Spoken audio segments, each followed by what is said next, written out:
pendengar, apa itu profil pelajar Pancasila? Profil pelajar Pancasila adalah perwujudan pelajar Indonesia sebagai pelajar yang memiliki kompetensi global dan berperilaku sesuai dengan nilai-nilai Pancasila. Profil pelajar Pancasila ada 6 elemen. 1. Beriman bertakwa kepada Tuhan Yang Maha Esa dan berakhlak mulia. 2. Berkebinekaan global. 3. Gotong royong. 4. Mandiri. 5. Bernalar kritis. Dan 6. Kreatif.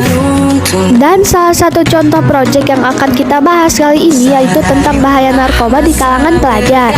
Kita sebagai pelajar diharapkan berpikir kritis tentang masuknya informasi dan dapat menyaring, menentukan mana yang baik dan mana yang buruk.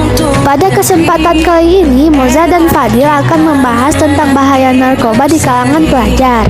Semoga informasinya dapat bermanfaat bagi kita semua, khususnya para pelajar. Assalamualaikum warahmatullahi wabarakatuh. Halo guys, kami dari siswa-siswi kelas 7E SMP Negeri 1 Garut. Perkenalkan, nama saya Fadil A.S. Putra Faisal. Nama saya Moza dan Fabelia. Kali ini kita akan membahas tentang bahaya narkoba di kalangan pelajar.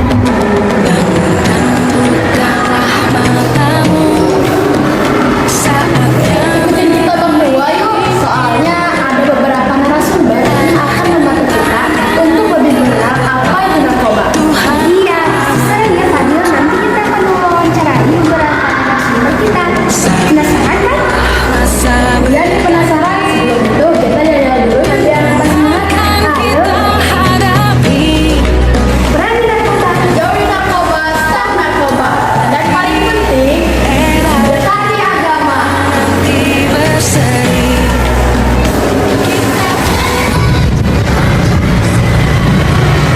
ada yang sudah tahu apa itu narkoba?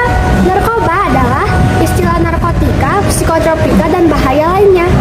Narkotika adalah zat yang terbuat dari tumbuhan, baik sintetis maupun semi sintetis yang dapat menyebabkan penurunan kesadaran. Selain itu, narkotika juga dapat menimbulkan hilangnya rasa dan ketergantungan. Narkoba itu bukan hanya terjadi pada orang dewasa, tetapi pada remaja seperti kita dan anak-anak.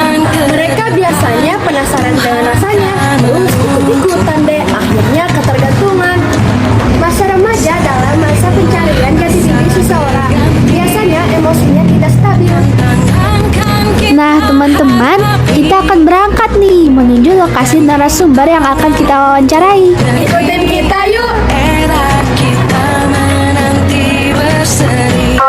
Listen to me now.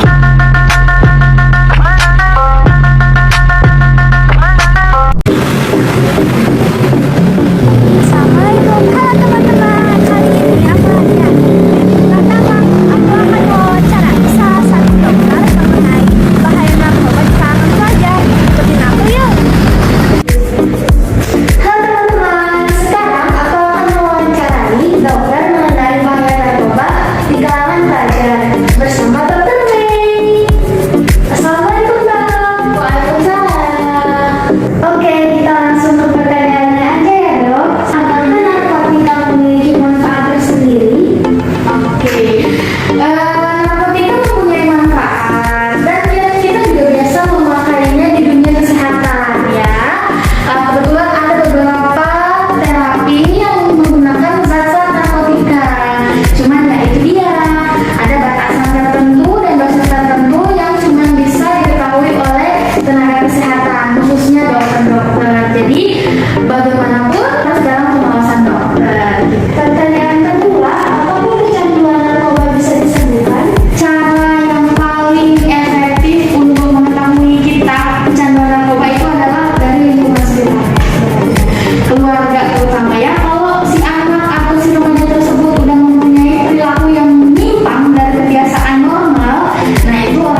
Halo, kali ini aku lagi ada di Polres Garut bersama Om Ajis. Langsung aja ke pertanyaannya.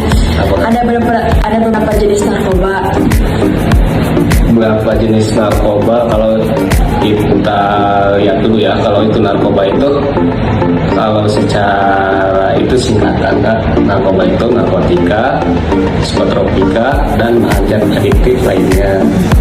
Kalau narkotika itu ada dari tanaman maupun bukan tanaman, seperti dari tanaman seperti ganja, kalau bukan tanaman seperti sabu-sabu, bukan tembakau sintetis, itu termasuk narkotika kayak morfin, terus kokain, itu narkotika. Pertanyaan terakhir, bagaimana cara menghukum pengguna narkoba khususnya para pelajar? Khususnya para pelajar ya kita hukum dengan sesuai hukum yang berlaku, sesuai Undang-Undang Nomor 35 Tahun 2009 tentang narkotika.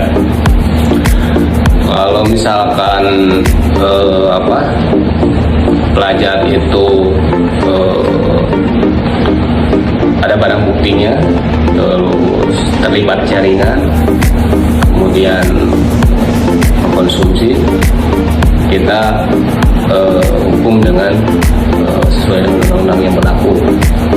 Dan kemudian ketika misalkan pelajar itu misalkan tidak ada barang buktinya, kemudian positif mengkonsumsi, tingkat kecanduannya tinggi, terus tetapi tidak masuk jaringan gitu, misalkan tidak masuk jaringan, kita arahkan untuk di asesmen dan kita diarahkan untuk dilakukan rehabilitasi.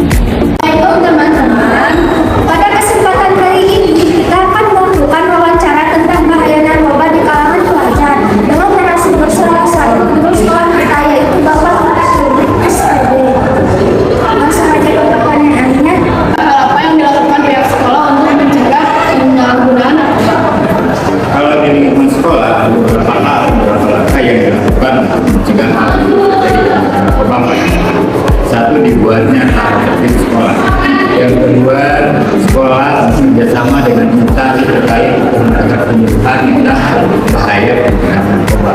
Dan ketiganya, sekolah juga membuat sebuah kegiatan ekstrakurikuler, sehingga kegiatan ekstrakurikuler sebagai tempat penyaluran istilahnya emosi dan anak-anak untuk menjauhkan dari penggunaan narkoba. Yang terakhir, sekolah bisa saja dengan melakukan razia secara